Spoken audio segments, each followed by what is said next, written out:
তো আজকে আমি দেখাচ্ছি কিভাবে আপনারা কাঠগোলাপ দিয়ে কিভাবে আপনার ফন্ডেন্ট দিয়ে কাঠগোলাপ বানাতে পারবেন। এখানে আমি প্রথমে এই ফন্ডেন্টটাকে বেলে নিচ্ছি, বেলে এটাকে একটি কাটার দিয়ে এভাবে কেটে নিচ্ছি। এই কাটারগুলো যে কোনো বেকিং শপে আপনারা পেয়ে যাবেন। আর এরপর এই ফুলটাকে আবার কেটে পাপড়ির মতো এক একটা পিস করে নিচ্ছি। তো প্রথমে আমি একটি পিস নিয়ে নিচ্ছি, আর এই পাপড়িটার এক সাইডে আমি ব্রাশ দিয়ে পানি লাগিয়ে নিচ্ছি। আর ফন্ডেন্ট জোড়া লাগানোর জন্য কিন্তু আলাদা কোনো গাম পেস্টের প্রয়োজন হয় না, এটাকে শুধু পানি দিয়ে লাগানো যায়। তো এইভাবে প্রত্যেকটাকে আমি পানি দিয়ে জোড়া লাগিয়ে নিচ্ছি, আর শেষটাকেও আমি একটা সাথে আরেকটা এইভাবে জোড়া লাগিয়ে নিচ্ছি। আর এরপর এটাকে সেট হতে রেখে দেবো কিছুক্ষণের জন্য।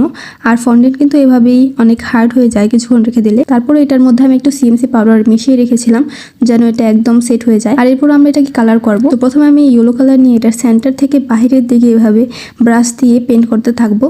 আর এরপরে ইয়েলো কালারটা করা হয়ে গেলে এরপরে পিঙ্ক কালার নিয়ে ফুলটার একদম মিডলে এটাকে ব্রাশ করতে থাকবো। আর এখানে কিন্তু আমি পিঙ্ক কালার ইউজ করেছি। দেখে মনে হতে পারে যে অরেঞ্জ কালার টাইপের, বাট এটা পিঙ্ক কালার। পিঙ্ক কালারটা ইয়েলো কালারের সাথে মিক্স হয়ে এরকম একটা অরেঞ্জ টাইপের কালার আসছে। আর আমি যে কেকের মধ্যে এগুলো ইউজ করব ওই কেকটা ছিল পিঙ্ক কালারের, যার কারণে আমি একটু ম্যাচিং করার জন্য এরপরে আবার অফ ক্যামেরায় একটু পিঙ্ক কালার করেছিলাম। তো ভিডিওটা যদি আপনাদের ভালো লাগে তাহলে অবশ্যই লাইক কমেন্ট শেয়ার করবেন, আর আমার চ্যানেলটিকে সাবস্ক্রাইব করবেন। আল্লাহ হাফিজ।